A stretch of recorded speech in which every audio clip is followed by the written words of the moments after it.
warahmatullahi wabarakatuh. Alhamdulillahi rabbil alamin. Wassalatu wassalamu ala asyrafil anbiya'i wal mursalin wa ala alihi wa ashabihi wa ahli baitihi wa azwajihi ajma'in. Qala Allah ta'ala fi kalamihi al-majid wal furqanil hamid. Alladhi khalaqal mauta wal hayata liya'bluwakum ayyukum ahsanu amala. Sadaqallahul mawlana al-azim. উপস্থিত বরেণ্য অতিথিবৃন্দ, আমার শিক্ষকবৃন্দ, সাংবাদিক বন্ধুগণ, রাজনৈতিক নেতৃবৃন্দ, প্রিয় এলাকাবাসী, আমার আব্বা জনাব আব্দুল হক নিজামী গতকাল 5:20 ইন্তেকাল করেছেন। ইন্না লিল্লাহি ওয়া ইন্না ইলাইহি রাজিউন। আপনারা জানেন, আমার আব্বা একজন শিক্ষক ছিলেন। 2004 সালে উনি সম্ভবত রিটায়ারমেন্ট করেছেন। 3 বা 4 এরকম হতে পারে, একটু কনফিউশন আছে আমাদের। সেদিন থেকে পর্যন্ত তিনি অবসর জীবনযাপন করেছেন। আমরা সবাই জীব বলেন, আমি সবার বড়। আমার আব্বা শিক্ষক হিসাবে আপনাদের সাথে কাজ করেছে, দায়িত্ব পালন করেছে। তাদের কোনো মনে কষ্ট দিয়ে থাকে, আমি মেহরবানি করে আমার আব্বার পক্ষ থেকে আপনাদের কাছে ক্ষমা চাচ্ছি। আপনারা জানেন, তিনি আমাকে আন্দোলনের পথে পরিচালিত করার জন্য প্রথম 5ম শ্রেণী পাশের পর বলছিল, তুমি যদি শিবির করো স্কুলে পড়তে পারবে, আর না হয় তোমাকে মাদ্রাসায় পড়তে হবে। আমি বলেছি আমি স্কুলে পড়বো, শিবির করবো। কতটুকু শিবির করতে পারছি আমি জানি না, আর আপনার সন্তুষ্ট ছিল কিনা আমি জানি না, তবে আমার আত্মার উপরে আমরা সম্পূর্ণভাবে সন্তুষ্ট। আল্লাহ আমার আত্মাকে জান্নাতবাসী করুন। আমার আত্মা ইসলামী আন্দোলন দায়িত্ব পালন করেছে এবং শিক্ষকদের নেতা ছিল। সেজন্য আপনাদের কারো মনে যদি কষ্ট দিয়ে থাকে, আমি সেই সব বিষয়ে আপনাদের কাছে ক্ষমা চাচ্ছি। তিনি সবসময় হকের পক্ষে, ন্যায়ের পক্ষে থাকতেন, কাজ করতেন এবং সেভাবে চলার চেষ্টা করতেন।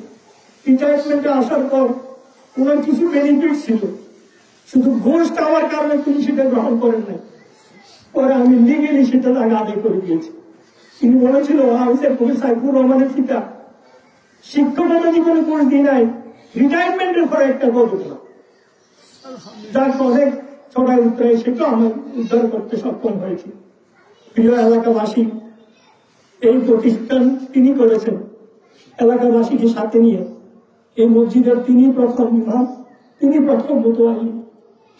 অনেক খেদমত করার চেষ্টা করেছেন হকের পথে। তিনি একটা কথা বলেছিলেন এই মসজিদের খুতবাতে, যে আমি আল্লাহ, তুমি আমাকে শহীদ করে নাও অথবা শহীদের পিতা বানাও। এরকম খুতবায় তিনি কথা বলেছেন। সেই সময় আমি উপস্থিত ছিলাম। তোমরা তামান্না, যে তামান্না নিয়ে তিনি দুনিয়া থেকে বিদায় হচ্ছেন, আল্লাহ তাকে যাতে করে শহীদ হিসাবে কবুল করে দেন।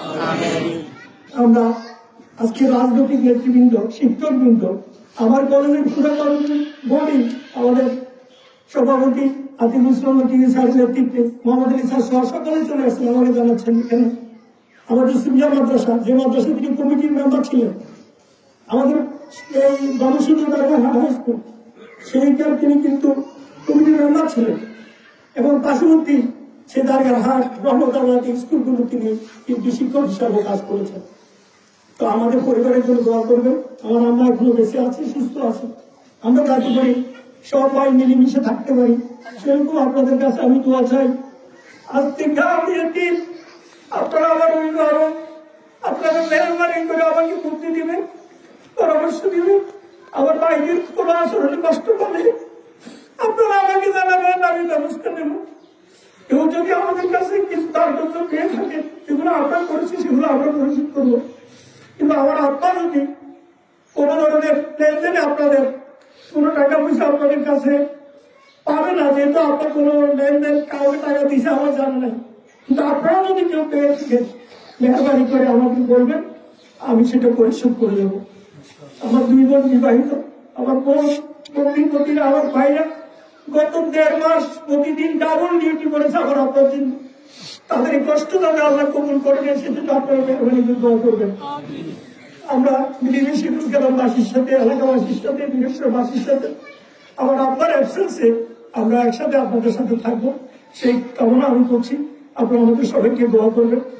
আর যেহেতু আমার আব্বাস আমার ইমিডিয়েট ছোট ভাইকে, যেহেতু আমি স্কুলে করেছি, তাকে মাদ্রাসা দিয়েছে নোমান ফারুক, সে মাওলানা এখন পাস করেছে। তো যেহেতু বড় হিসেবে জানাজার নামাজ পড়ানোর হক আমার, আমি আমার ছোট ভাইকে দায়িত্বটা দিচ্ছি। যেহেতু আব্বা তাকে আলেম বানিয়েছে, তো আলেম হিসেবে আমি আলেমদের প্রতি শ্রদ্ধা জানিয়ে আমার ভাইকে নামাজ পড়ানোর জন্য অনুরোধ করছি।